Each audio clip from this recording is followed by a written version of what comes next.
Bismillahirrahmanirrahim. Assalamualaikum warahmatullahi wabarakatuh.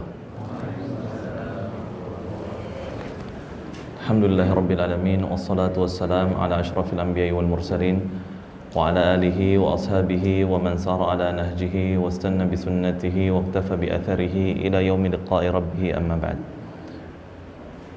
Ikhwati fillah, azani Allah wa iyyakum jami'an. Saudara-saudaraku yang dirahmati Allah Subhanahu wa taala. Alhamdulillahirabbil alamin. Segala puji bagi Allah, Rabb semesta alam, yang sudah memberikan taufik dan hidayahnya kepada kita semua, sehingga pada kesempatan malam hari ini Allah Subhanahu wa taala berkenan mengumpulkan kita di masjid yang mulia ini untuk kita sama-sama melaksanakan salat maghrib berjamaah, dan kita lanjutkan dalam rangka menuntut ilmu syar'i, yang mana kita harapkan kepada Allah Subhanahu wa taala ketika di majlis ilmu ini salah satu tempat atau salah satu waktu mustajabnya berdoa, kemudian juga sekarang di saat turunnya hujan, kita berharap kepada Allah Subhanahu wa taala dengan duduknya kita di majlis ilmu ini, Allah Subhanahu wa taala angkat derajat kita, Allah Subhanahu wa taala ampuni dosa-dosa kita, dan Allah Subhanahu wa taala jadikan ini sebab masuknya kita ke dalam surga firdausnya. Amin ya rabbal alamin. Karena sering kita katakan, kita nggak tahu amalan mana yang memasukkan kita ke dalam surga. Seorang wanita pezina masuk surga gara-gara ngasih minum seekor anjing. Seorang yang udah membunuh 100 orang masuk surga dikarenakan perjalanan hijrah menuju tempat yang lebih baik. Kita nggak tahu. Bisa jadi karena duduknya kita majelis ilmu di malam hari ini, kita duduk dengan penuh keikhlasan, mengharap ridha Allah Subhanahu wa taala, berniat untuk mengangkat kebodohan yang ada dalam diri kita, kemudian kita dakwahkan kepada orang lain. Allah Subhanahu wa taala ridha sama kita, Allah jadikan 1 jam ini sebabnya kita masuk surga firdaus. Maka kita nggak tahu. Maka saya ingatkan diri saya pribadi dan kita semuanya untuk mengikhlaskan niat karena Allah Subhanahu wa taala, bukan karena hal yang lainnya, bukan karena mau pulang kejebak hujan, ya udahlah duduk aja. Tapi karena memang ingin duduk di majelis ilmu, tujuannya untuk kita mendapat ridha Allah dan memperdalam ilmu syariat. Alhamdulillahirabbil alamin. Pada kesempatan kali ini kita masih membahas tentang masalah pembahasan fikih dari kitab Matan Abi Syuja'. Tentunya ini berkaitan dengan fikih Syafi'i. Dalam masalah fikih atau masalah ibadah, ada ibadah yang harus dikerjakan alal faur, yaitu segera. Ada juga ibadah yang alat tarohi. Alat tarohi artinya boleh ditunda, tergantung nanti ibadahnya apa. Terkadang satu ibadah ada perbedaan pendapat di kalangan ulama. Ada ulama yang mengatakan ini ibadah nggak boleh ditunda, harus. Ada yang mengatakan boleh ibadah ini ditunda. Salah satu contohnya tentang misalkan kita sekarang membahas tentang rukun Islam. Tentunya rukun Islam baik itu kita ketemu nanti bab sholat, kemudian juga puasa, zakat, dan haji, ada kaitannya terutama sholat dan haji dengan bab taharah. Di antara contohnya adalah misal tentang masalah haji. Ulama berbeda pendapat. Haji ini kewajiban alal faur atau alat tarohi, harus segera atau boleh ditunda. Maka kita ingat di hadis yang masyhur kita hafal dari kecil, naik haji bagi yang mampu, bukan bagi yang siap. Kadang orang udah mampu secara finansial, mampu secara fisik, kenapa haji? Jangan siap ya, belum siap. Kenapa nggak haji? Nggak siap. Bukan masalah siap nggak siap, tapi mampu. Kenapa? Ketika kita sudah memiliki kemampuan finansial, kemampuan secara fisik, maka wajib haji. Bahkan para ulama, Allah Ta'ala alam, diantaranya para ulama madhab Syafi'i mengatakan masalah haji ini termasuk ibadah yang nggak boleh ditunda. Ketika mampu, maka ketika itu wajib. Semakin dia tunda, semakin berdosa dia. Maka contoh seperti ibadah yang seperti ini harus disegerakan. Jangan ditunda. Ustaz, sekarang kita di Indonesia waiting list bisa sampai 20 tahun kalau di Bogor. Di Sulawesi Selatan mungkin sampai 35 tahun. Kalau yang haji biasa, kalau yang plus harganya paling murah mungkin di angka 200 juta sampai ada yang 600 juta ya, tergantung, ada yang 5 tahun, ada yang mungkin tahun itu daftar langsung berangkat. Akan tapi tentunya penting dalam masalah ibadah disertai adanya niat. Ketika kita pengen haji, kalau semua orang ditanya, orang preman, orang yang mungkin siapapun yang jauh dari agama, kalau ditanya fitrahnya dia sebagai seorang muslim mau haji nggak? Mau, pasti mau. Kalau cuma sekedar kita tanya mau haji nggak mau, tapi nggak ada actionnya, nggak ada prakteknya, lakukan prakteknya. Apa misalkan buka tabungan haji minimal sekarang 500.000 kalau nggak salah. Buka Bismillah 500.000 pertama buat tabungan haji. Sama istri berdua Bismillah 1 juta. Ada tabungan 100.000, masukin 100, 500, 1 juta, 2 juta. Nggak kerasa Alhamdulillah ada 25 juta dapat kursi haji. Kita nggak tahu, Allah Subhanahu Wa Taala tahu ikhlasnya niat kita, Allah kasih rezeki yang nggak disangka-sangka, dapat tiba-tiba 1 M, kita nggak tahu. Langsung udah haji plus saja, bisa. Atau mungkin nunggu 20 tahun nggak apa-apa. Kalaupun keburu meninggal, jelas udah dapat pahalanya, udah dicatat sama Allah. Tapi kalau nggak ada action, cuma sekedar iya mau sampai kapan? Makanya termasuk ibadah yang nggak boleh ditunda. Maka ketika mampu, bukan ketika siap. Karena banyak orang yang udah mampu tapi nggak melaksanakan ibadah haji ini. Terkadang ada orang kita tahu udah haji tapi ketika setelah pulang ke tanah air, kelakuannya nggak ada perubahan. Misalkan atau bahkan kelakuannya ya malah makin parah misalkan. Setidaknya dia sudah menggugurkan kewajiban rukun Islam dia yang kelima. Urusan diterima apa enggaknya amal ibadah haji dia, urusan dia sama Allah Subhanahu Wa Taala. Tapi kondisi dia lebih baik dibandingkan orang yang menunda haji ngerasa saya belum mampu, nanti dulu lah. Kalau jadi haji kan beban moral, beban sosial, dibilang masa Pak Haji kayak gini, masa Bu Haji kayak gini. Maka ini termasuk ibadah yang nggak boleh ditunda. Berkaitan dengan bab kita saat ini adalah bab toharoh.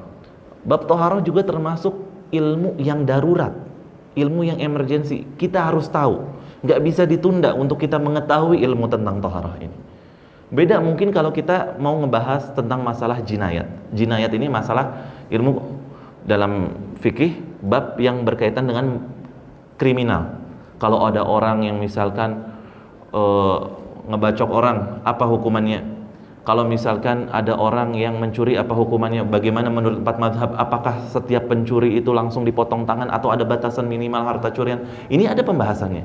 Bahkan Masya Allah tabarakallah, para ulama fikih 4 mazhab itu ngebagi kulit kita aja sampai jadi 10 bagian.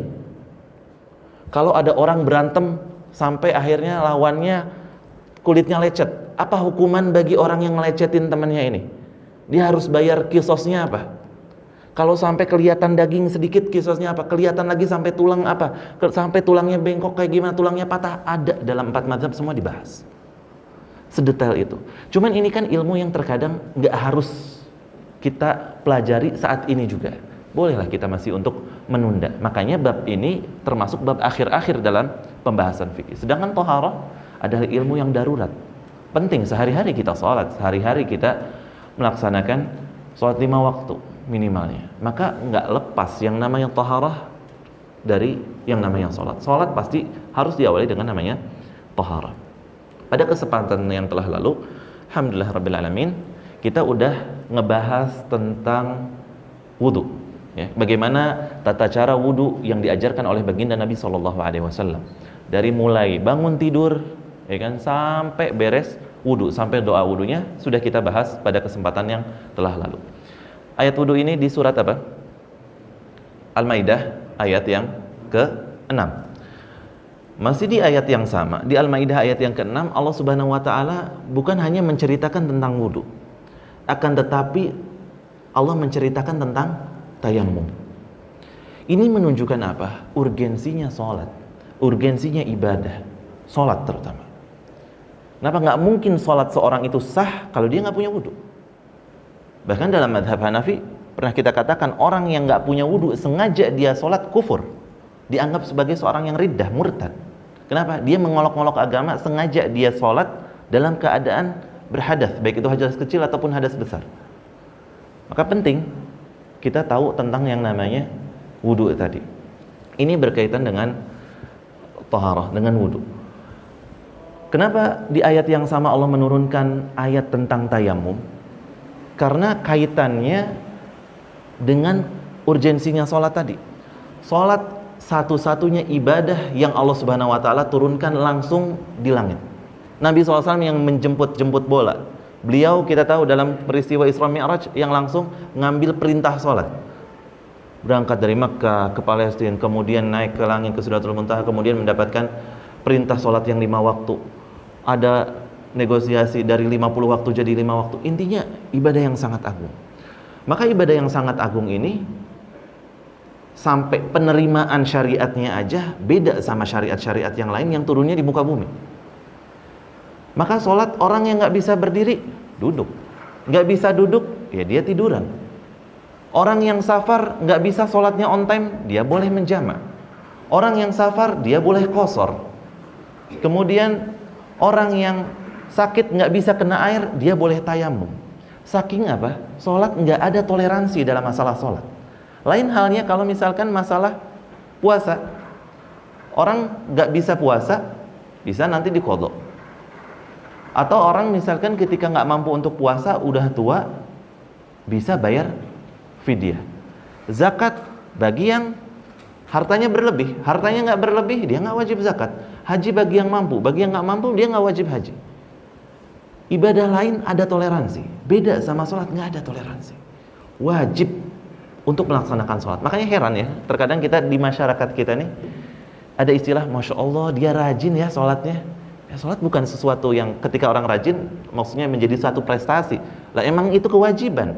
Lain kalau misalkan dia sholat sunnahnya rajin, ibadah Senin Kamisnya misalkan puasanya rajin, kita bilang Masya Allah puasa Senin Kamisnya rajin dia nih. Masya Allah qobliyah ba'diyahnya rawatibnya rajin. Ya, karena ibadah sunnah. Tapi kalau sholat 5 waktu, Masya Allah rajin. Ya, memang harusnya seperti itu. Terkadang juga masyarakat kita bangga kalau dengan aibnya dia yang masih ninggalin sholat. Ketika ada orang misalkan sholat, orangnya sholat tapi belang bentong, kadang sholat kadang enggak, masih bolong-bolong sholatnya. Ngelihat satu kemaksiatan, dia bilang, saya aja yang sholatnya masih bolong-bolong, tahu itu tuh dosa. Seharusnya aib ya, kita malu ketika misalkan naudzubillah sholatnya masih bolong-bolong. Yang ingin kita sampaikan di sini adalah bahwa sholat itu nggak ada istilah bisa bolong-bolong, itu nggak ada. Sholat itu nggak bisa, sekarang kita nggak bisa maghrib, ya udah deh ntar deh kita kodok. Aduh kita lagi safar, lagi benar-benar urgent banget nih, ntar deh di kodok aja, nggak bisa. Safar ya keringanannya jamak qasar. Adapun kodok sholat boleh bagi orang yang sakit, koma, selama dia di bawah 4 kali 24 jam, di bawah 4 hari, misalkan dia masuk ICU, maka ketika dia siuman dia kodok. Kenapa? Dia dikiaskan sebagai orang yang tidur. Tapi kalau lebih dari 4 kali 24 jam, dia dikiaskan sebagai orang yang hilang akal, maka nggak wajib kodok. Ini saking apa, sekali lagi, sholat wajib nggak bisa ada keringanan. Ya, ada keringanan tadi kasus-kasus tertentu, maksudnya nggak ada toleransi, orang bisa meninggalkan sholat, nggak bisa. Dan sholat tentunya kaitannya erat banget sama yang namanya toharah. Makanya ada penggantinya wudhu, yaitu adalah tayamum. Adapun berkaitan dengan tayamum, karena ini nyambung ya sama materi kita di wudhu ini. Tayamum di Al-Maidah ayat 6 ini turunnya kapan sih? Rasulullah SAW pernah bersafar dengan Aisyah radhiyallahu ta'ala anha. Kebiasaan beliau kalau mau safar bawa sebagian istrinya. Biasanya dengan sistem qur'ah. Qur'ah itu dikocok kayak undian, kayak arisan, nama-namanya dimasukin, kocok siapa yang keluar, dia yang ikut. Maka ketika itu Aisyah yang ikut bersama Rasulullah SAW. Pulang dari safar jihad, mau pulang ke Madinah. Kemudian di jalan Aisyah kalungnya hilang. Dan ini kebiasaan kaum wanita dari zaman dulu, sekelas Aisyah radhiyallahu anha, ummahatul mukminin, ummul mukminin, suka sama perhiasan, wajar, tabiat wanita. Maka Aisyah pun pakai kalung, kalungnya hilang. Maka ngadu ke Rasulullah, ya Rasulullah kalung saya hilang. Maka Rasulullah SAW menyuruh para sahabatnya untuk nyari-nyari kalung tersebut. Dicari semalaman, cari sana, cari sini, cari sana, cari sini. Sampai akhirnya ada beberapa sahabat bilang ke Abu Bakar, ya Abu Bakar, ini nih kita sampai harus nyari-nyari kalung sampai semalaman kayak begini. Karena Aisyah ini ibaratnya kan Aisyah putrinya Abu Bakar. Dan kita udah kehabisan air. Ya udah, akhirnya ketika kehabisan air di waktu subuh, Allah Subhanahu wa taala turunkan surat Al-Maidah ayat 6. Allah Subhanahu wa taala turunkan ayat tentang tayamum. Yang tadinya tadi malam Aisyah cerita, Aisyah sendiri yang menceritakan hadis ini tentang surat Al-Maidah ayat 6. Aisyah bilang, malam itu ana dimarahin abis-abisan sama Abu Bakar. Benar-benar dimarahin luar biasa sampai ditunjuk-tunjuk gitu ibaratnya sama Abu Bakar. Tapi karena Rasulullah SAW lagi tidur di pahanya Aisyah nggak enak mau gerak. Ya udah pasrah aja dimarahin sama ayahnya. Karena ayahnya marahin, ini gara-gara kalung kamu hilang kita suruh nyariin segala macam. Wajar seorang ayah negur putrinya, negur anaknya. Maka di pagi hari ketika Allah Subhanahu wa taala turunkan ayat tayamum dan juga ayat wudu ini di Al-Maidah ayat 6, maka para sahabat langsung mengatakan kepada Abu Bakar, wahai Abu Bakar, ini bukan pertama kalinya keberkahan turun untuk keluarga kalian. Jadi karena sebab kalung Aisyah hilang, turun ayat tayamum. Ibaratnya begitu. Kalau kalungnya Aisyah malam itu nggak hilang, mungkin nggak turun ayat tayamum, nggak ada. Wajib pakai air, gimana caranya harus air. Maka hikmah dibalik hilangnya kalung Aisyah di malam tersebut adanya syariat tayamum. Maka ini keberkahan untuk keluarga Abu Bakar. Di antaranya adalah memiliki putri Aisyah yang menjadi sebab turun ayat tayamum. Nah, berkaitan dengan taharah, dengan wudu, kita kemarin sudah membahas tentang tata cara wudu. Adapun bab setelahnya yang disebutkan oleh Imam Abu Syuja' rahimahullah taala di kitab Matan Ghayah wa Takrib ini atau Matan Abi Syuja' sebenarnya tentang bab istinja, tentang masalah cebok. Masalah cebok dan qada' hajah, yaitu tentang buang air, baik itu buang air kecil ataupun buang air besar, adab-adab yang berkaitan dengan cebok ini. Akan tapi kita lewat dulu ya. Nanti insya Allah kita balik lagi ke bab tentang masalah cebok. Kita nggak urut dulu, biar kita nyambung sedikit tentang masalah wudu dan yang berkaitan dengannya. Nanti insya Allah kita balik lagi sebagaimana tadi kita sebutkan. Bab setelahnya adalah tentang pembatal-pembatal wudu. Pembatal-pembatal wudu. Kata Imam Abu Syuja' rahimahullah taala, "Walladzi yanqudul wudu sittatu asya." Yang membatalkan wudu ada 6 macam. Yang pertama, ma kharaja minas sabilain. Yang keluar dari 2 lubang, kubul dan dubur. Baik.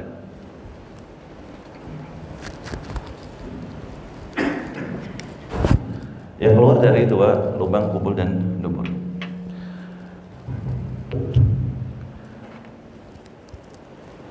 Kalau laki-laki keluar dari bagian depan,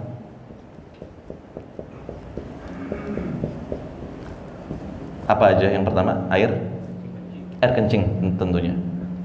Air kencing. Yang kedua, air madhi. Ya, air madhi. Madhi. Yang ketiga, apa? Mani.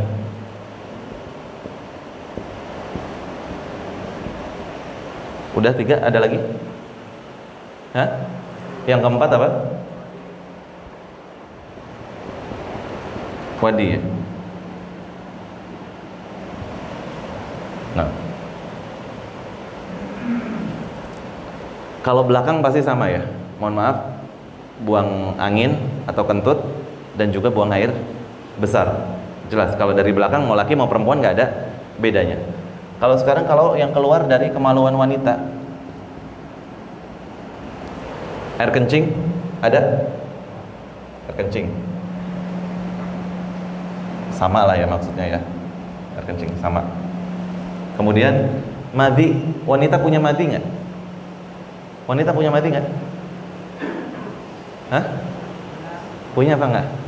Yang udah berkeluarga tahu? Punya ya? Perempuan juga punya ya? Punya. Ini ibaratnya pelumas alami yang Allah Subhanahu wa taala kasih untuk laki-laki ataupun perempuan. Sama punya. Mani. Perempuan punya mani? Sama, perempuan punya mani ya. Perempuan punya mani. Wadi. Perempuan punya nggak? Hah? Pernah nanya sama istri, ada wadi nggak? Hah? Ada. Ada lagi kalau perempuan? Tambahannya? Haid. Ada lagi? Nifas. Ada lagi?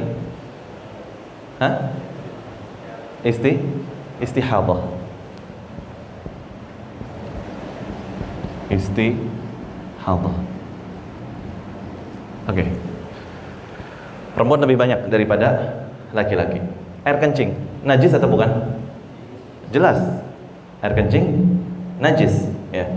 Mau itu bayi laki-laki, bayi perempuan, najis. Mau orang dewasa, anak kecil, najis. Yang membedakan adalah apa? Masih ingat? Bayi laki-laki usia kurang dari 2 tahun dan hanya mengkonsumsi ASI saja, ya. Belum ada MPASI, hanya ASI. Maka najis, tapi najis yang ringan. Selebihnya air kencing adalah najis yang sedang atau berat? Sedang. Kemudian berikutnya adalah air madhi. Madhi najis nggak? Hah? Najis. Madhi adalah najis yang biasanya keluar ketika, mohon maaf, orang lagi agak terangsang, ya. Baik misalkan mau melakukan hubungan ataupun terkadang melihat sesuatu atau merasakan sesuatu, terkadang air madhi keluar. Mohon maaf, sekelas Ali bin Abi Thalib radhiyallahu ta'ala anhu aja mengatakan, kuntu rajulan madzaan. Saya ini orang yang kadang gampang keluar madhi. Ya, terkadang mungkin ngelihat istrinya, ya ada hasrat, keluar madhi. Dan setiap orang beda-beda. Ada yang gampang keluar madhi, ada yang enggak. Ada yang mudah terangsang, ada yang enggak. Tapi ini kita bukan mau ngomong jorok, tapi penting. Kenapa? Yang berkaitan dengan fikihnya, berkaitan dengan najisnya, bagaimana dan cara membersihkannya. Makanya sebenarnya boleh-boleh aja ya kalau kita pakai celana dalam warna putih, nggak jadi masalah. Ya, tapi terkadang kalau pakai warna putih ini madhi kita samar, nggak terlalu kelihatan. Tapi kalau berwarna, misalkan hitam, coklat, biru atau apalah, kelihatan. Madhi itu bentuknya pasti khas dia, putih, agak lengket. Kalau memang dia cairannya pastinya bening ya. Tapi kalau udah menempel di celana dalam, biasanya ada bekas putihnya. Maka ini adalah najis. Dan kalau kita ngerasa ada madhi yang keluar, misalkan di jalan lagi boncengan sama istri, dipeluk sama istri, tiba-tiba terangsang, mungkin keluar madhi, mungkin banget, sangat mungkin. Maka ketika kita ngerasa, terkadang madhi nggak keluarnya nggak kerasa ya, tapi kita khawatir, kayaknya tadi agak basah deh, ada yang keluar madhi. Sebelum sholat cek dulu. Ya. Tapi kalau kita sekedar was-was, nggak usah ditengok. Tapi kalau misalkan ada keraguan dan mendekati keyakinan 50% lebih, 51% dan ke atasnya, dicek dulu. Oh ternyata nggak ada, alhamdulillah. Perasaan doang. Cukup sekedar kita misalkan masuk toilet, dilihat, oh aman, nggak keluar madhi. Kalau misalkan, oh ada madhi, maka madhinya dibersihkan, disucikan. Mohon maaf, ini misal ya, celana dalam ada di titik sini, cukup yang dibasahkan, yang dibersihkan di titik sini saja. Nggak usah celana dalamnya dibanjur, diguyur basah semua, enggak. Cukup di ujungnya aja yang kira-kira kena madhinya di mana. Kenapa? Karena kelihatan tadi warna madhi, walaupun dia bening, kalau udah nempel di celana dalam warnanya jadi putih ya. Jangan disepelekan. Kenapa? Kita sholat walaupun wudunya sah, wudunya benar, wudunya sesuai sunnah, tapi pakai celana dalam yang ada madhinya, sholatnya sah nggak? Enggak. Kenapa? Karena membawa najis ya. Apalagi kalau kita sengaja lalai, nggak mau tahu masa bodoh. Maka ini berkaitan dengan madhi. Kemudian sebelum kita mandi, kita loncat dulu yang keempat. Kalau wadi itu air yang keluar kapan? Detik-detik terakhir setelah buang air kecil, setelah pipis, setelah kencing, biasanya terkadang keluar, kadang keluar, kadang enggak. Cairannya dia agak kental. Kalau air kencing kan dia cair ya. Tapi kalau ini dia agak kental. Biasanya Allah alam keluar kalau kita lagi agak capek. Aktivitas fisik kita mungkin hari itu agak terporsir, maka mungkin ini keluar. Ya, kadang keluar, kadang enggak. Ini pun jatuhnya najis. Adapun air mani najis apa enggak? Air mani tidak najis. Tapi kalau ini keluar, baik kencing, baik madhi, wadi ataupun mani, membatalkan wudu nggak? Jelas membatalkan wudu. Apalagi kalau mani, bukan sekedar membatalkan wudu, tapi mewajibkan mandi. Ini pertanyaannya tadi kan pernyataan, ya. Pernyataannya yang membatalkan wudu adalah yang keluar dari dua lubang, ya kan? Depan ataupun belakang. Sekarang pertanyaan berkaitan dengan air mani. Tadi kita sama-sama sepakat ya. Orang yang keluar air maninya, air mani dia sendiri, batal nggak wudunya? Batal. Sekarang pertanyaan.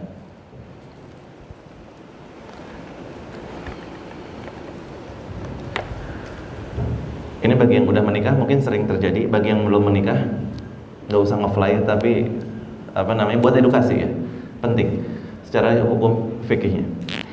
Ketika misalkan suami istri beres melakukan hubungan badan, setelah selesai melakukan hubungan badan, maka misal air mani yang keluar misalkan 10 mili, misal 10 mili masuk ke dalam kemaluan istri. Kemudian istri setelah itu nggak mungkin 10 milinya itu masuk semua kan? Pasti ada yang tumpah, pasti keluar lagi.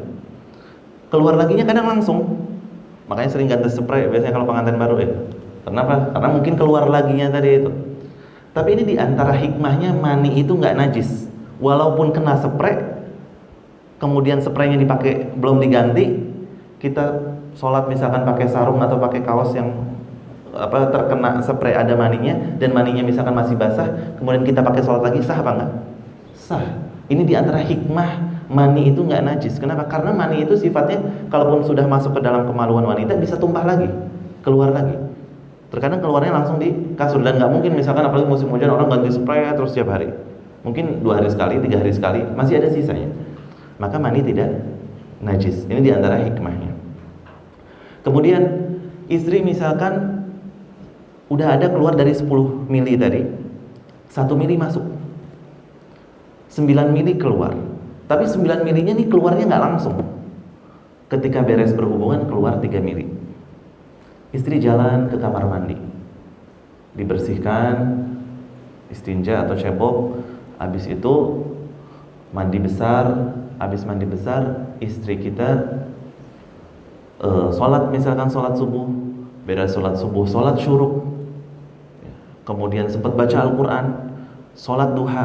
Ternyata jam 8 karena istri naik turun dari lantai 1 ke lantai 2, lantai 1 ke lantai 2, ternyata ketika jam 8 pagi misal, masih ada sisa mani yang ternyata keluar dari kemaluan istri. Atau misalkan keluarnya nggak jam 8 pagi, jam 6 pagi, jam 8 pagi dicek, ya Allah, kata istri, pas istri misalkan mau ganti celana dalam, kok ini ada mani suaminya jelas. Dan yang seperti ini membatalkan wudu apa enggak? Paham ya? Kasus contoh masalahnya paham ya? Ini kan sering terjadi. Kasus seperti ini sangat sering terjadi. Tapi yang jadi pertanyaan, membatalkan wudu bagi si istri atau tidak? Batal nggak wudunya? Ini kaitannya bukan sekedar batal wudu. Berarti kan keluar mani dari kemaluan. Yang keluar mani, istrinya wajib mandi nggak? Pertanyaan pertama, batal wudunya apa enggak? Yang kedua, wajib mandi apa enggak? Yang ketiga, dia wajib mengkodok sholat subuhnya tadi enggak? Karena bisa aja dia setelah mandi, dia pakai celana dalam, maninya keluar, enggak kerasa, kemudian dia sholat subuh. Nah, 3 pertanyaan ini kaitannya sama satu kasus yang tadi. Wudunya batal apa enggak? Wajib mandi apa enggak? Sholat subuhnya wajib diqadha atau enggak? Gimana? Satu jawaban. Tidak. Kenapa?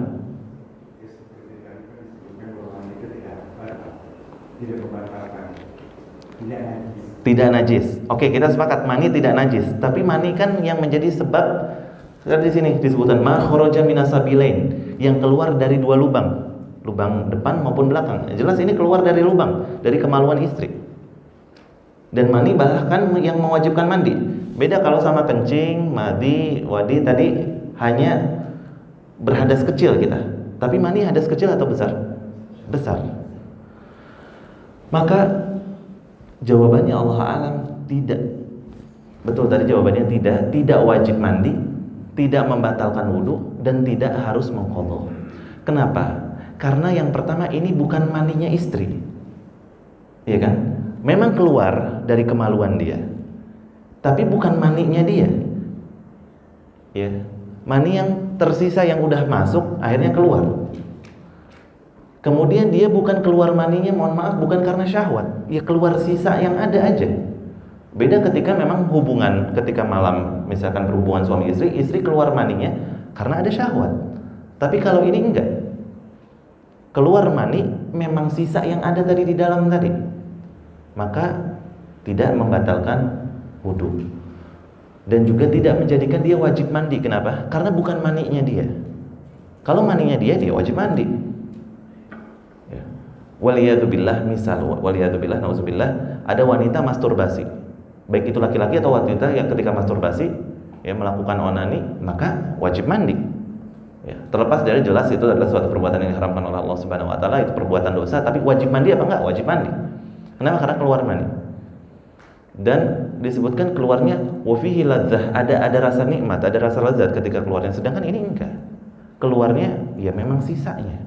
Maka tidak wajib mandi, tidak membatalkan wudhu, dan tidak wajib qadha. Dan sekali lagi ini hikmah, mani itu tidak najis.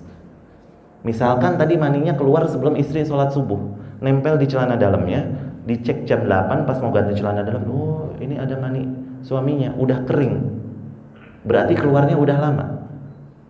Sholat subuhnya sah. Kenapa? Karena mani tidak najis, ya.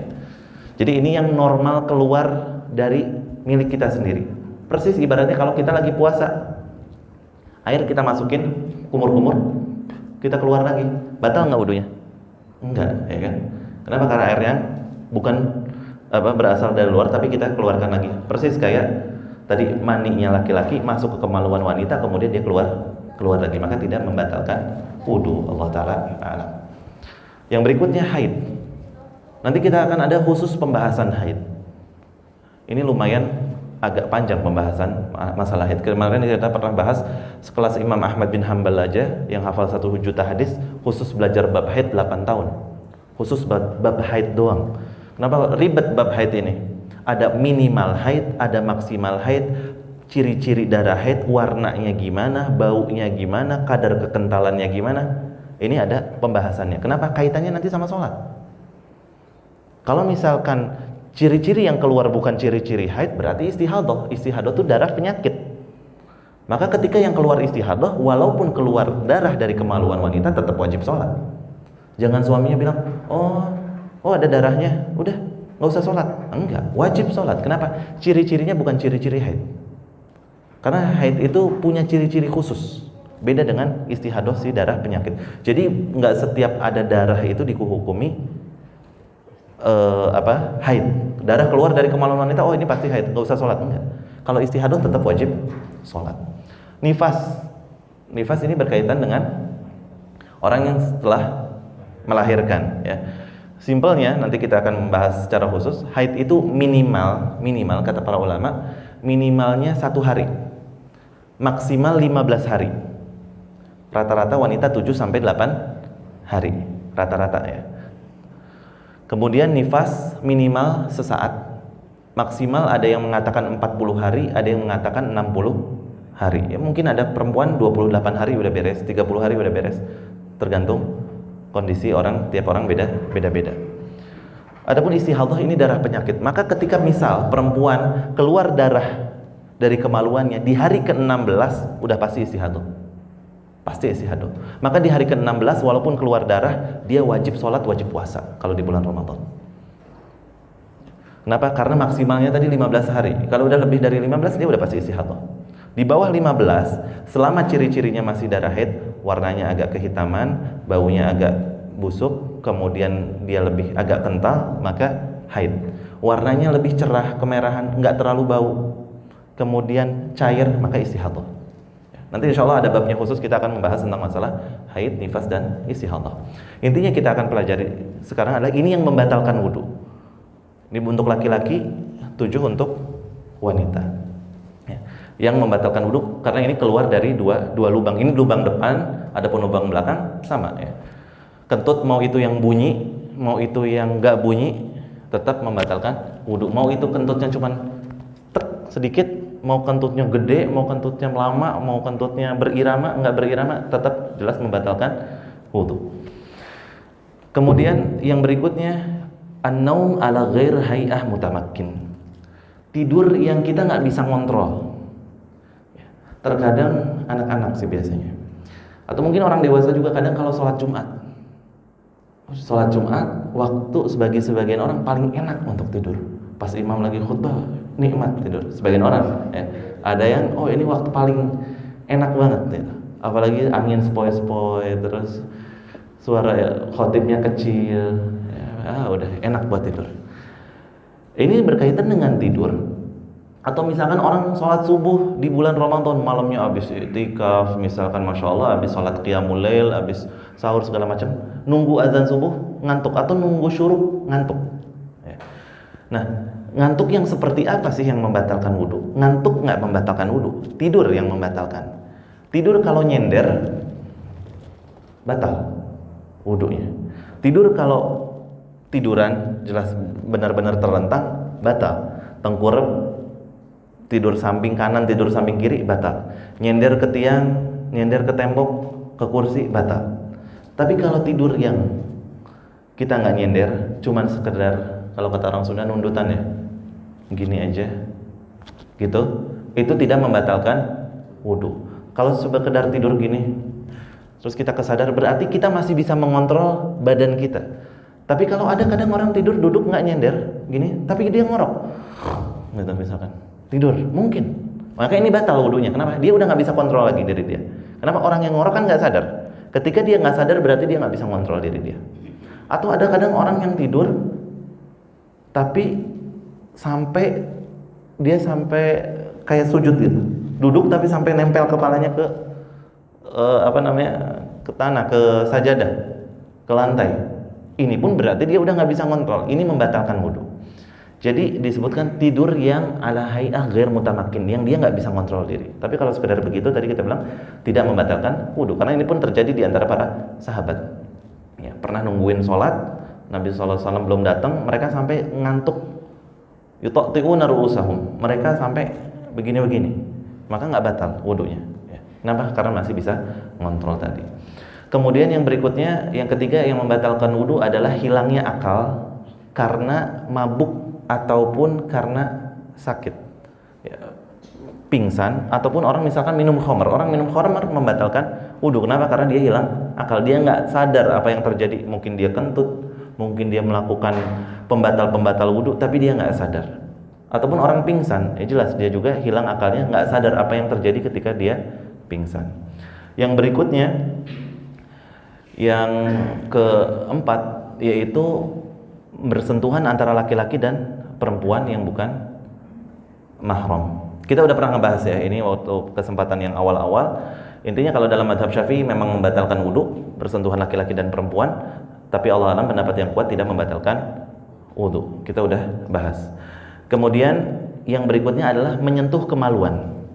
Menyentuh kemaluan dengan telapak tangan, bukan dengan punggung tangan. Kalau dengan punggung tangan, ini nggak membatalkan wudhu. Kalau dengan telapak tangannya, ini membatalkan wudhu. Jadi ini juga dalam mazhab Syafi'i, dan juga sebagian mazhab Hambali pun mengatakan hal yang sama. Ada perbedaan pendapat di kalangan ulama. Misalnya Syekh Muhammad bin Shalih Al-Utsaimin rahimahullah, beliau berpendapat yang membatalkan wudhu bukan sentuhnya. Kalau dia keluar sesuatu, itu baru batal. Menyentuh terus keluar, karena apa? Karena ada syahwat, dia batal wudhunya. Tapi kalau sekedar menyentuh, mohon maaf, benerin posisi, ya, ada orang posisinya macam-macam, taruh di atas, bawah, samping, kanan, kiri, cuma sekedar membenarkan posisi aja tanpa syahwat, maka tidak membatalkan wudhu. Ya. Allah alam, ini menurut pendapat yang kuat. Walaupun untuk kehati-hatian, memang dalam hal ini mazhab Syafi'i mengatakan wudhunya tetap batal, ya, berdasarkan hadis Nabi SAW. Kemudian yang berikutnya adalah yang terakhir, menyentuh lubang pantat. Ya, orang cebok, ya, maka ini membatalkan wudu. Dalam hal ini perlu kita tahu juga dalam mazhab Syafi'i menyentuh kemaluan baik itu kemaluan milik kita ataupun orang lain. Misal, kita punya bayi atau anak kecil umur 2 tahun, kita udah mau sholat berangkat ke masjid udah wudu, dia pup atau dia buang air kecil, kita cebokin dia, dalam hal ini batal wudu. Kenapa? Karena kita sentuh kemaluan dia. Walaupun kita jelas nggak pakai syahwat, anak sendiri sekedar cebokin doang. Baik itu dia ketika pipis misalkan atau ketika pup, maka kita menyentuh lubang pantatnya dia, maka membatalkan wudu dalam mazhab Syafi'i. Termasuk ketika misalkan kita tadinya mau pup atau mau kentut nggak jadi, tapi pengen cebok aja misalkan, maka cebok, kesentuhlah lubang pantat, ini pun membatalkan wudu. Walaupun sekali lagi ini termasuk masalah khilafiyah, perbedaan pendapat. Sebagian ulama mengatakan tidak batal wudu, tapi dalam hal ini mazhab Syafi'i kehati-hatian menyentuh kemaluan ataupun menyentuh lubang pantat, maka termasuk yang membatalkan wudu. Allah taala alam. Udah masuk waktu Isya? Kita azan dulu baru kita masuk ke bab tentang masalah al-khufain. Bismillah taala.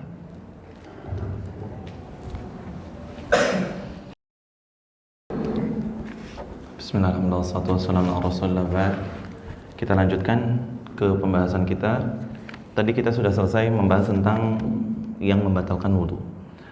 Kemudian di sini Al-Imam Abu Syuja' rahimahullah taala sebenarnya setelah bab ini, setelah bab yang membatalkan wudu, beliau membahas tentang bab mandi junub dan juga bab yang masalah mandi, bukan sekedar mandi junub tapi mandi secara umum. Tata cara menghilangkan hadas besar dan juga mandi yang disunahkan kapan aja, waktu mandi yang disunahkan. Intinya bab mandi. Tapi nanti insya Allah kita lewat dulu karena kita pengen urut dalam arti ngebahas yang masih kaitannya sama wudu. Nanti mungkin setelah wudu kita bahas tayamum, baru nanti ke mandi. Ya.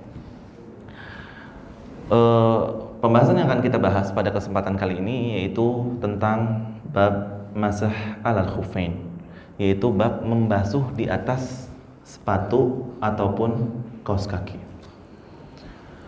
Islam adalah agama yang sempurna. Jadi Islam datang secara fleksibel, memudahkan, gak menyulitkan. Maka ada bab ini. Sayangnya mungkin kalau kita di Indonesia kurang familiar tentang mempraktekkan hukum fikih yang satu ini. Padahal kalau kita lihat hadisnya adalah rata-rata hadisnya bahkan sampai derajat mutawatir, yang udah pasti dijamin kesahihannya dan diriwayatkan oleh banyak para ulama. Enggak 1-2 orang, puluhan. Di antara para sahabat juga yang meriwayatkan banyak tentang bab masah alal khufain ini, membolehnya membasuh di atas sepatu ataupun kaos kaki. Kita di Indonesia memang sehari-hari jarang untuk mempraktekkan ini dan masih mungkin sebagian orang tabu melihatnya, walaupun mungkin sebagian orang juga udah paham. Akan tapi kalau kita lihat di negara-negara lain biasa, ini negara terdekat kita, orang Malaysia, Singapura, Brunei, nggak aneh-aneh banget orang misalkan sholat ke masjid, laki-laki ya, kalau perempuan mungkin biasa sholat pakai kaos kaki, sholat pakai kaos kaki.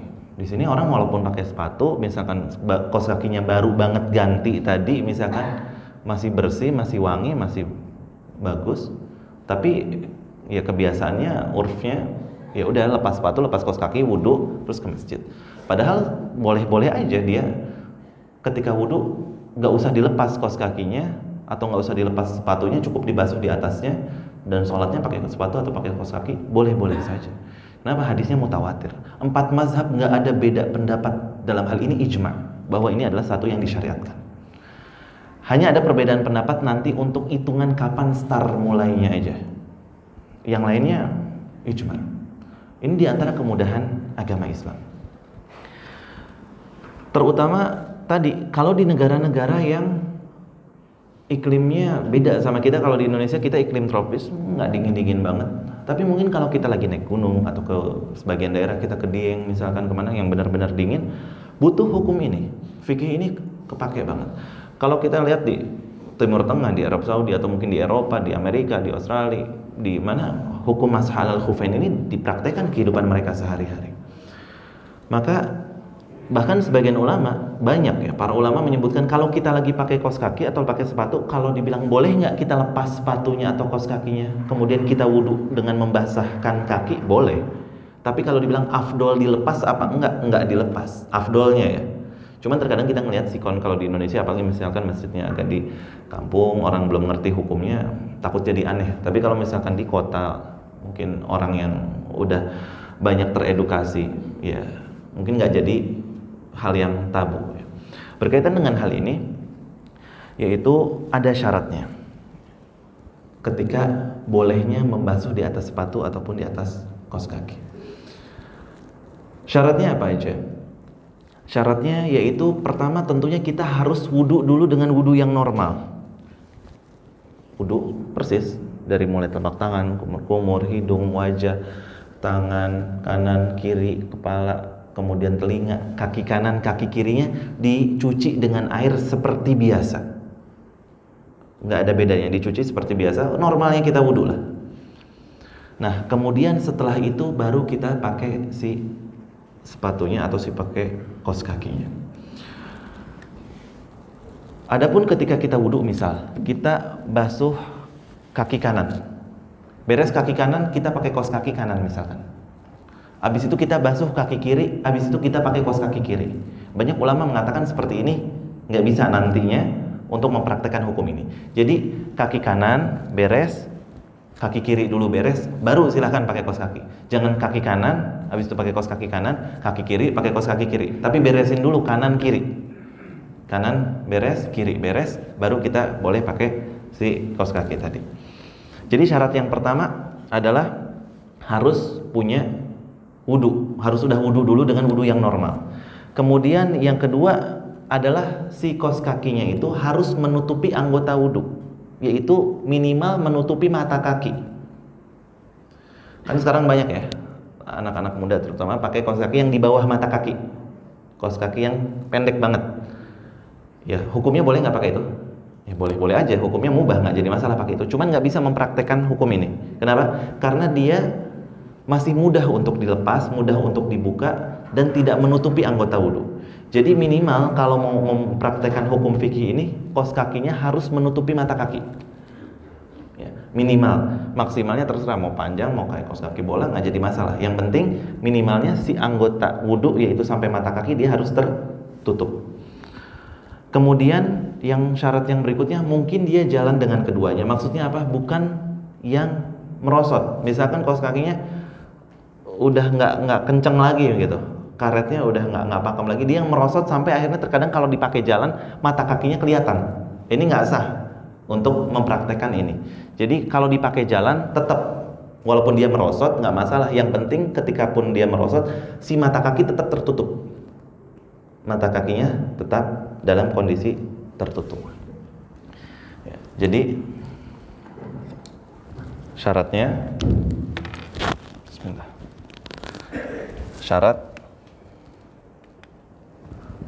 Syaratnya yaitu pertama tadi apa? Pakai dalam keadaan berwudu, dalam kondisi berwudu. Kedua apa? Memakai kaos kaki yang sampai menutup mata kaki, berarti menutup mata kaki. Yang ketiga, mungkin dipakai jalan lah, mungkin dipakai jalan tanpa merosot tadi ya, sampai mungkin dipakai berjalan, pakai jalan. Kemudian para ulama juga menyebutkan beberapa syarat tambahan, yaitu adalah dia nggak boleh yang tipis banget. Tahu kalau misalkan perempuan pakai stocking ya, dia tipis banget, ini nggak boleh. Tapi kalau kaos kaki yang standar, yang biasa kita pakai, kaos kaki anak sekolah, kaos kaki kantor, kaos kaki yang secara umum, dia kan nggak tipis-tipis banget, maka ini boleh. Tapi kalau yang tipis banget, itu nggak boleh. Untuk mempraktekkan hal ini berarti nggak tipis. Kemudian syarat berikutnya, kaos kakinya nggak bolong, dengan bolong yang besar. Kalau bolongnya normal, sekedar bolong kecil begini doang, nggak jadi masalah. Tapi misalkan kaos kakinya di bagian telapak kaki, di bagian bawahnya ada bolong gede begini, ini nggak boleh. Ya, kalau sekedar bolongnya kecil, nggak jadi masalah. Tapi kalau bolongnya besar, nggak boleh. Ya. Nggak bolong besar. Nggak bolong besar. Ini 5 syaratnya. Pakainya dalam kondisi berwudu, menutup mata kaki, mungkin dipakai untuk berjalan, ya, atau tadi nggak merosot, kemudian nggak tipis dan nggak bolong besar. Ketika 5 syarat ini terpenuhi, maka ini bisa dipraktekkan. Termasuk juga sepatu, ya, termasuk sepatu. Sepatu kalau kita yang banyak orang pakai, rata-rata sepatu yaitu sepatu yang ya di bawah mata kaki, ya, sepatu sneakers yang kayak gitu nggak di bawah mata kaki. Tapi kalau ada sepatu yang boot, ya kan dia menutupi mata kaki. Ini pun boleh, tapi nanti pembahasannya tentunya berbeda. Contohnya misalkan polisi, tentara yang pakai sepatunya talinya sampai hampir sebetisnya dia. Maka kalau mau dilepas dia ribet, satu persatu dibuka talinya. Maka boleh dia mempraktekkan hal ini. Jadi berlaku untuk sepatu dan berlaku untuk kaos kaki, dan tidak berlaku untuk sendal. Kalau pakai sendal jelas harus dilepas pas wudu. Tapi kalau ini judulnya aja apa? Masah alal khuffain, membasuh di atas sepatu atau kaos kaki. Berarti nggak usah dilepas, tetap boleh dipakai. Ya. Kalau sendal harus dilepas. Ini kepake ya. Misalkan di Rusia ada kota namanya Yakutsk, ya. Itu bisa suhunya sampai minus 40 derajat Celcius.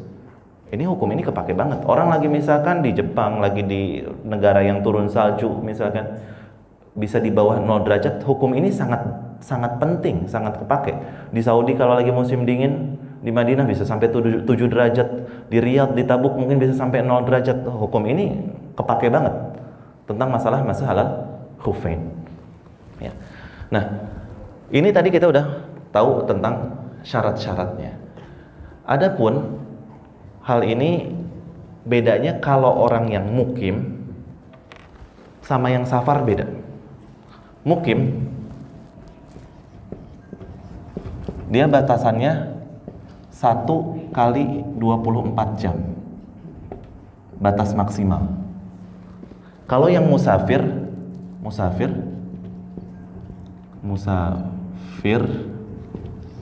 dia 3 kali 24 jam. Kalau kita orang Bogor misal mau mempraktekkan ini maksimal 1 kali 24 jam. Kalau kita musafir lagi mau safar 3 kali 24 jam. Ini kepake banget kalau safar. Sangat kepake hukum ini. Contoh kita lagi mau safar. Safar banyak orang seringnya kalau safar lebih sering pakai sepatu. Ketika misalkan pakai sepatu di pesawat kita boleh tayamum nggak? Boleh tayamum nggak? Hukum asalnya nggak boleh tayamum. Kenapa? Di pesawat ada air apa nggak? Ada. Maka di pesawat nggak tayamum. Kenapa? Tayamum nanti kita akan masuk ke pembahasannya. Boleh dengan syarat tidak ada air sama sekali. Untuk detailnya nanti insya Allah kita bahas di bab tayamum. Intinya ketika masih ada air nggak boleh tayamum. Di pesawat ada air. Maka ketika kita wudhu misalkan di atas pesawat, daripada kaki kita harus ribet diangkat ke atas wastafelnya kayak gitu, maka kalau kita udah mempraktekkan syarat ini, wudhu yang lain cukup di wastafel, nggak harus cari keran wudhu, bagian kaki cukup dibasuh. Ini kepake banget. Ketika kita safar, hukum ini sangat-sangat berguna. Nah, startnya kapan? Misal, ada orang wudhu jam 5 pagi. Wudhu jam 5 pagi. Oke. Kemudian dia pakai kaos kaki jam 6 pagi. Jam 6. Oke. Jam 6 dia pakai kaos kaki dalam keadaan suci, dalam kondisi memiliki wudhu, ya, belum batal. Kalau udah wudhu jam 5 kemudian setengah 6 kentut misalkan, jam 6 dia pakai kaos kaki, nggak bisa. Ini syaratnya harus pakai kaos kaki dalam keadaan sudah suci, ya. Kemudian ini juga berlaku kalau pakai kaos kaki misal di tempat yang dingin, ya, kaos kakinya double, triple, nggak jadi masalah. Yang penting dia udah menutup tadi, menutup si kaos kakinya. Kemudian jam 5 dia wudhu, jam 6 dia pakai kaos kaki, jam 7 dia batal. Jam 7 dia batal, dia kentut. Jam 8 dia mau sholat duha. Maka dia mulai pertama kali membasuh di atas kaos kakinya itu jam 8 pagi. Cara membasuhnya gimana? Yang lain kita katakan wudunya tadi normal, dari mulai cuci tangan sampai kepala sampai telinga. Bagian kaki yaitu ambil air, gini ya, ambil air, buang, habis itu kanan kiri berbarengan dari bawah ke atas, selesai. Cukup satu kali, dari bawah ke atas cukup satu kali. Udah, kira-kira dari mulai ujung sepatu atau ujung kaki kita, kaos kaki, sampai ke arah atas mata kaki kita. Walaupun kaos kakinya misalkan sampai betis, nggak harus sampai ujung kaos kaki, nggak. Tapi cukup sekedar sampai atas mata kaki kita. Dari bawah ke atas bareng sekali. Itu tata caranya, ya. Tata cara membasuhnya. Nah, sekarang kita katakan pertanyaannya, 24 jam itu startnya dari jam 5, 6, 7 atau 8? Dari jam berapa? Hah? 8. Dari jam 8. Ada yang mengatakan dari jam 5, ada yang khilafiyah, perbedaan pendapat di kalangan ulama. Kalau dalam matan Abi Syuja disebutkan dari jam 7, dari pertama kali dia berhadas. Tapi Allah alam pendapat yang kuat dalam hal ini dari pertama kali dia membasuh. Berarti dari jam 8. Kalau dia mukim, misalkan ini hari Senin, sampai jam 8 pagi hari Selasa. Kalau dia musafir berarti sampai Selasa, Rabu, Kamis. Ya. Sampai 3 hari. Maksudnya apa sih? Maksudnya nanti di waktu zuhur dia batal wudunya. Dia buang air kecil, atau dia buang gas kentut, atau dia buang air besar. Maka ketika mau wudu sholat zuhur nggak usah dilepas si kaos kakinya. Cukup dia basuh, habis itu sholat zuhur. Asar pun demikian, maghrib pun demikian, isya pun demikian. Sampai misalnya tidur pakai kaos kaki, subuhnya pun misalkan demikian. Itu bagi yang mukim. Bagi yang musafir 3 kali 24 jam. Pertanyaannya, kalau saya mukim tapi saya misalkan tinggal di Rusia, setiap hari suhunya 0 derajat misalkan, maka boleh nggak ini dipakai setiap hari? Boleh. Hukum ini boleh berlaku setiap hari seumur hidup, boleh. Akan tetapi kalau udah mau 24 jam di-upgrade. Dengan cara apa? Dilepas si kaos kakinya, wudu lagi normal seperti biasa, kakinya dibasuh, kanannya pakai air langsung, kirinya pakai air langsung. Begitu beres, dia pakai kaos kaki lagi, hitungan hari baru lagi. Paham ya? Hitungannya baru lagi. Berarti setiap hari mempraktekkan ini seumur hidup misalkan, boleh, nggak jadi masalah. Boleh-boleh saja. Akan tetapi perlu kita tahu, kalau hal ini khusus ada yang membedakan dengan berwudu, yaitu dia batal wudunya bukan sekedar dengan pembatal-pembatal wudu yang 6 tadi. Atau dia misalkan tidur terus dia mimpi junub, jelas batal, ya. Nggak bisa lagi mempraktekkan ini. Kenapa? Harus mandi. Nggak mungkin mandi dengan membasuh di atas sepatu atau kaos kaki. Maka selain pembatal-pembatal wudu, habisnya masa expirednya tadi jam 8 pagi hari Senin, udah jam 8 pagi hari Selasa udah expired. Wudunya otomatis batal, walaupun nggak kentut, walaupun nggak pipis, walaupun nggak buang air besar. Dan batal ketika kaos kaki dibuka. Begitu kita buka kaos kaki, setengah aja kelihatan mata kaki yang kanan, batal otomatis wudunya. Paham ya? Jadi wudunya itu batal khusus kalau kita mempraktekkan hal ini. Wudu batal walaupun nggak pipis, nggak kentut, nggak buang air besar, tapi kita sekedar membuka kaos kaki, batal wudunya. Gimana kalau pengen punya wudu lagi? Ya udah wudu lagi, habis itu pakai kaos kaki lagi, ya silahkan. Tapi kalau kita sekedar membuka kaos kaki, maka membatalkan wudu. Nah, di sini pentingnya kita tahu, kalau kita pakai sepatu yang dibasuh bukan sepatunya, tapi kaos kakinya. Saya pakai sepatu, tapi sepatunya sepatu bot, menutupi mata kaki. Boleh nggak dibasuh di atas sepatunya kayak tentara, polisi? Boleh. Tapi begitu dia lepas sepatunya, batal wudunya. Maka kalaupun sepatunya di atas mata kaki, lebih baik yang dibasuh bukan sepatunya, tapi apa? Kaos kakinya. Dilepas dulu sepatunya, habis itu dibasuh kaos kakinya, nanti pakai lagi sepatunya. Kalau dia mau pakai sepatu, lepas lagi, pakai lagi, lepas lagi, pakai lagi, lepas lagi, nggak ngaruh. Kenapa? Karena yang dibasuh si kaos kaki. Tapi kalau sepatunya walaupun di atas mata kaki, yang dibasuh si sepatu, begitu sepatu dibuka, walaupun dalamannya ada kaos kaki, tetap batal wudunya.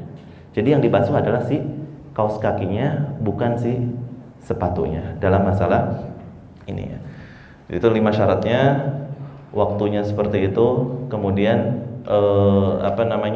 startnya kita katakan dihitung dari pertama kali membasuh, dan yang dibasuh adalah si kaos kakinya, bukan sepatunya. Walaupun boleh ya, kalau kayak kita lagi naik gunung misalkan, dibasuh di atas sepatunya nggak jadi masalah.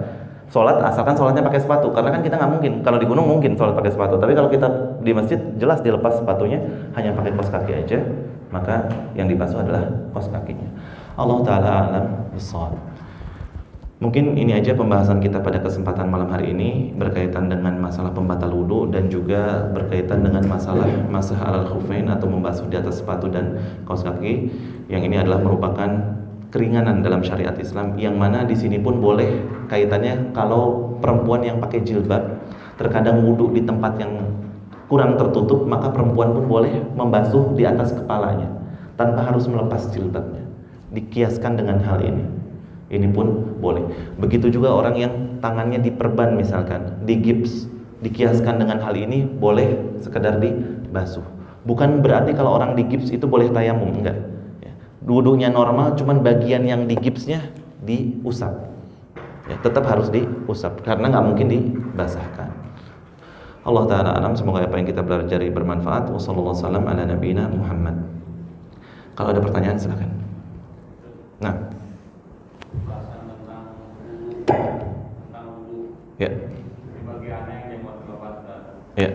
kan kemarin kan cuci muka 3 kali. Ya. Nah, itu ada penjelasan yang ketiga kali, yang keempat kali, kita ambil habis yang ketiga kali, ambil air segitu, terus dimasukin di sini, Iya. di selesai. Apa itu boleh seperti itu? Apa emang nggak usah yang ketiga, yang keempat tadi? Baik.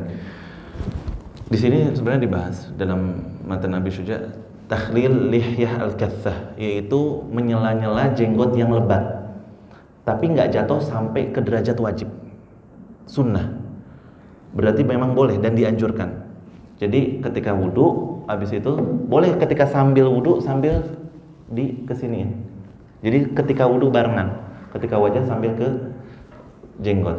Atau tadi juga yang keempat, bukan berarti menambah total jadi 4, enggak, 3, habis itu cuma ngambil air untuk kesini, itu pun boleh, masuknya sunnah. Allah Ta'ala alam.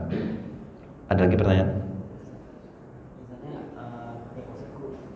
Kaki, kemudian ada ini untuk buang air kecil. Bila udah kena percikan dari air kecil itu tetap dipakai kaos kakinya bahan dilepas. Iya.